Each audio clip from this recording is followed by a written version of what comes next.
ఉండా వెళ్ళిపోతామా? సెక్యులర్ దేశమా? ఎవరైనా న్యాయం చేయాలి, న్యాయం చేయకపోతే మనం అడగాలి.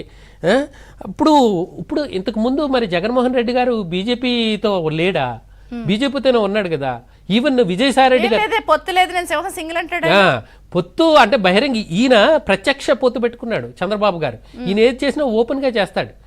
ఆయనేమో పరోక్ష పొత్తు, లోపల ఉంటుంది అది పొత్తు. That is dangerous. ప్రత్యక్ష పొత్తు మంచిది, ఇది లోపల పొత్తు అనేది చాలా డేంజరస్. కాబట్టి ఇప్పుడు విజయసాయి రెడ్డి గారు ఉన్నారండి, ఆయన గురువు ఎవరు? Mohan Bhagwat, RSS chief Mohan Bhagwat.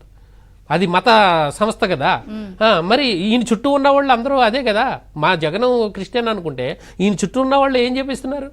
కాబట్టి సో అది కాదు, అది మెయిన్. టీడీపీ ఉందా లేకపోతే ఇది ఉందా కాదు. చంద్రబాబు గారు టీడీపీ ఉన్నా 2014లో మాకు మేలు చేశాడు కదా. మాకు ఒకవేళ బీజేపీ వాళ్ళు అన్యాయం తలపెట్టినా ఈయన అడ్డుకుంటాడు కదా, పవన్ కళ్యాణ్ అడ్డుకుంటాడు కదా. అది కావాలి కదా. ఇప్పుడు మా జగనన్న మా ఊడే, ఆయన సైడ్ నుంచి మీ సమస్యని ప్రశ్నించేవాళ్ళు కావాలి. ఇప్పుడు మా జగనన్న ఉన్న అడ్డుకోకపోతే, నోరు మాట కూడా మాట్లాడకపోతే ఇంకో మణిపూర్ అయిపోద్దండి మాకు. మరి మాట్లాడకపోతే వాళ్ళు చేసేవాళ్ళు చేస్తారు కదా.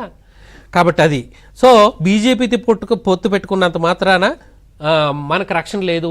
ఈయన దాంట్లోనే మనకి రక్షణ ఉంది. మాకు దాడులు లేకుండా ఉన్నాయి, మాకు మత సామర్థ్యం ఉంది.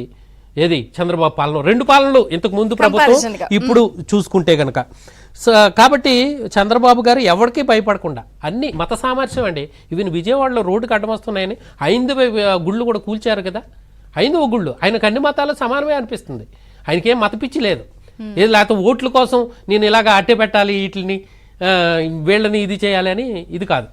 సో తర్వాత ఇంకోటి ఏమన్నారు, చంద్రబాబు గారు అంత మేలు చేసినా ఇది బలవంత మత మార్పిడి అనే వీడియో ట్రోల్ చేస్తున్నారు కదా, అది కరెక్టే. ఈ వైసీపీలో ఈ పోస్ట్ కూడా మనం చూపించాం. సో బలవంత మత మార్పిడిలో కులమత గణన ఒక సర్వే పెట్టారండి. కులగణన రీసెంట్గా పెట్టారు కదా. ఎంత 80%, నేను సర్వే పెట్టాను దాని మీద. మా కమ్యూనిటీలో 70 to 80% వాళ్ళని అడగకుండా ఓటీపీ అడిగి ఇలా ఫిల్ చేసి పంపించేశారట. ఓటీపీ అడిగితే వాళ్ళు చెప్తారు ఎందుకో అనుకుని. 70 to 80% అడగకుండా. ఎందుకంటే మిగతా 30% అడిగారు కదా. అడిగినా మా క్రిస్టియన్స్ని అంతకుముందే మతం, హిందూ మతం కదా, హిందూ రాయమన్నారు. మాకు పైనుంచి ఆర్డర్స్ వచ్చాయి. అంటే మా క్రైస్తవులకి ఏంటండి రక్షణ? ఫైనల్ గా మనం వైండ్ అప్ చేద్దాం. అంటే ఇంక ఇప్పుడు మరి 25 రోజుల్లో ప్రజలు ఆలోచిస్తున్నారు కదా, ఏమన్నా చెప్తారా ఈ సందర్భంగా ఆయన గురించి? చాలా మనం మతం ప్రకారం మనం ఏమి ఓట్లు అడగక్కర్లేదు. ఇవన్నీ వాళ్ళ ముందు ఉన్నాయి, వాళ్ళు డిసైడ్ చేసుకోవాలి.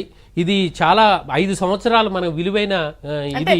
లిటరల్ గా సంక్షేమము, భద్రత, విద్య, వైద్యం, నిపుణులు లేదా నైపుణ్యాభివృద్ధి అన్ని విషయాల్లో మీరైతే మోసపోయారు. అవును, పక్కా. అవును.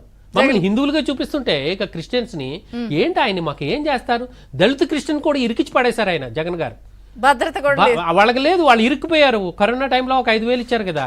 అక్కడ పాస్టర్లు కొంతమంది ఎస్సీ వర్గానికి చెందిన పాస్టర్లు వాళ్ళకి ఇచ్చి అథెంటికేటెడ్ అయిపోయింది. గవర్నమెంట్ అథెంటికేటెడ్ 5,000 ఇచ్చింది.